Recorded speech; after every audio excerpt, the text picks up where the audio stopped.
Jura, Jura, the whole day through, like an old sweet song. I got the Jura on my mind. Jura. Couldn't go up that high. Hello. Welcome to a beautiful Sunday. We are about to feature wines from a region of France called the Jura this coming Saturday, which is May 23rd. We are going to be featuring two wines from an extraordinary vigneron named Joseph Dorbon. His wines are here. I think after I get this going, this little food demonstration, I can say another word about the wines. First thing I'll do is walk you through the very, very basic mise en place. There are some very, very famous foods in this region. Maybe tops among them are Comté cheese and morel mushrooms. It happens to be a great time for us to be presenting these wines now because we are hopefully this week headed straight into morel mushroom season after a little bit of spring rain a few days ago. So I'm putting together a dish here that is certainly a variation. I'm not sure that you would see exactly this dish at any restaurant in the Jura, but I am very much looking forward to making this, and I'm very much looking forward to eating it. And I think that it's very representative, and I think that it would really be a terrific thing to have on hand if you're going to join us for these wines on Saturday. So I have some pulled chicken meat. This actually came from a Zuni Cafe chicken from 2 days ago. The idea that I had for this recipe would be to braise chicken in some onions and some white wine, and then pull the meat to make it look just like this, although it would not be Zuni chicken.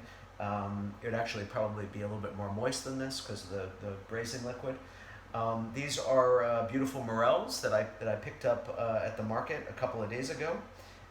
This is grated Comté cheese. This is a previously roasted, you can't see it there because this is previously roasted gold potato, which not super important. And then I have about a heaping tablespoon, maybe a little bit more, of some coarsely chopped shallot and some thyme. I'm going to use a little bit of sherry and some olive oil and salt and pepper, and that's it. And my trusty, this is kind of a crucial thing too. Any kind of casserole dish will do. I happen to love this iron, probably a 2-quart iron Le Creuset. The first thing that I'm going to do is put the chicken, pulled Zuni chicken, and the potato in a bowl together. I'm going to drizzle the potato and the chicken with a little bit of olive oil. And then I'm going to season it a little bit, just a little pinch of salt and a fair amount of black pepper. And then I'm going to mix this around a little bit. So it's just chicken, potatoes, salt, pepper, olive oil. I'm going to put that right in this casserole dish and put it in the oven. And while I'm doing that, while I'm waiting for the potato and the chicken to heat up,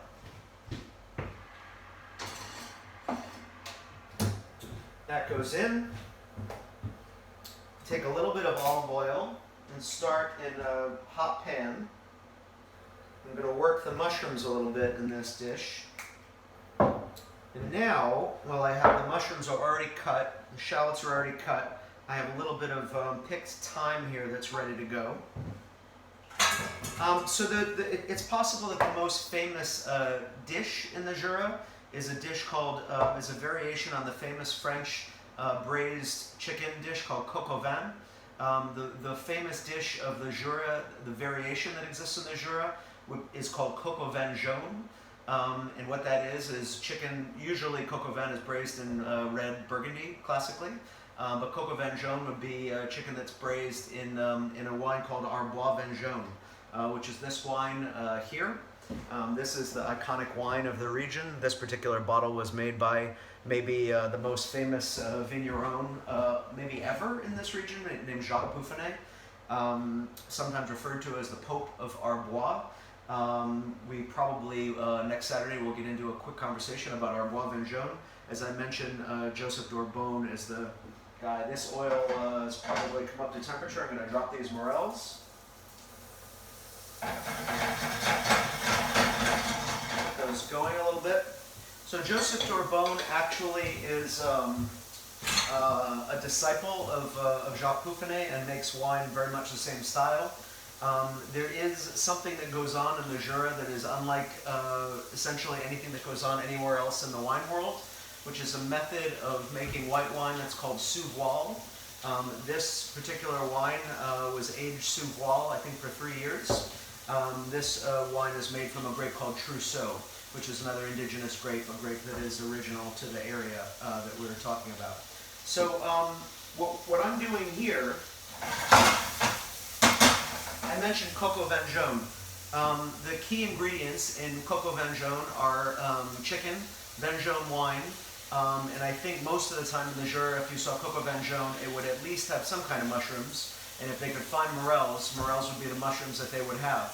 I'm sort of creating a mashup between Coco Vengone and other kind of style of food which is very, very popular in eastern France, in the Jura and in the Savoie also, further south. And that is a very, very simple thing, a very spectacularly delicious thing, but it's basically roasted potatoes that have melted cheese over them, right? And that shows up in a classic dish called tartiflette, and as well as in some other things. Melted cheese, melted comté, melted reblochon. This is a part of this part of the country. These mushrooms are already starting to look beautiful. You're going to get a little bit of salt.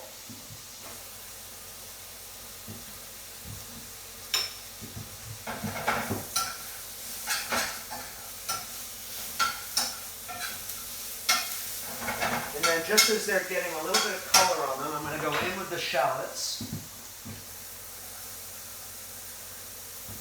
One thing about this dish and one thing about the cuisine in this part of the world in general, there is not a ton of acidity in the food.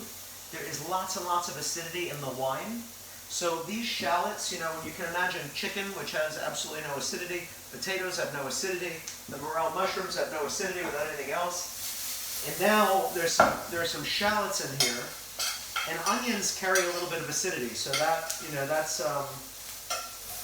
will be introduced to the dish. This whole pan has some nice browning on it, some caramelization. I'm going to throw in a little splash of sherry to glaze this. And I'm going to hit it with some black pepper. And a little bit of picked thyme. Good idea with herbs, generally speaking, a kind of rule of thumb with herbs is that they should typically hit near the end of the cooking process, unless it's braising. You know, if you're cooking with rosemary or sage or those kinds of heartier herbs, then those you want to put in earlier. You're not actually thinking that you're going to eat those. But thyme, for instance, it's going to release all this beautiful flavor, and I'm going to give one of these a little taste. Our first bite of a morel this season. Wow, that is really delicious. Okay, now we're there.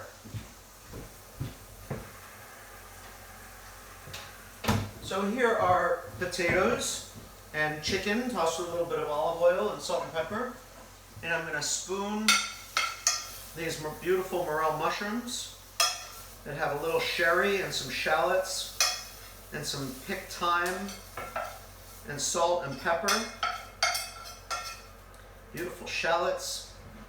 That goes back on. I take my grated comté cheese and I sprinkle this over the top. You can imagine what's coming next.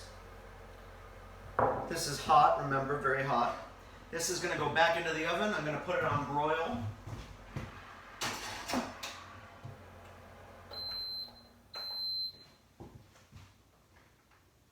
So now we're on broil in the oven. Obviously that cheese is going to melt over the top of the mushrooms and the chicken and the potatoes, and it's going to be a very classic, I think, somewhat a mashup, classic mashup. One last thing that I want to say about this, because I probably won't have another opportunity. Um, this wax, these bottles have wax capsules, or I should say not capsules, but just a little bit of wax on the top of the bottle. We are frequently, we get a question about what to do with this wax. This is a kind of wax that's hard. It chips a little bit, you know, when you go into it. And people ask sometimes about the way that, a bottle like this gets open. The thing to do is to take the point of the corkscrew, go right into the center of the wax, and then just kind of drill down through the wax, right? Then the cork, assuming that you put the corkscrew, you know, somewhere near the middle of the cork is going to pull out as normal. And what I do is I pull the cork halfway out, and then I kind of dust off the edge, because when the cork does finally pull out, there's going to be all this chipped wax on the side of the lip of the bottle. You don't really want that to get into the wine itself. So you pull the cork halfway out, kind of give it one of those, you know, dust it off. And that is the way to open these beautiful bottles of D'Orbon. Another thing I should mention, you may know this already if you have accessed this video through the Saturday Wine website, is that we are going, starting Wednesday this week, we're going to have 4 ounces of Comté and 4 ounces of morel mushrooms, as I said, assuming that they come through this week. We are going to have Comté cheese and morel mushrooms available for you to pick up at the restaurant if you are coming by to pick up the D'Orbon bottles. My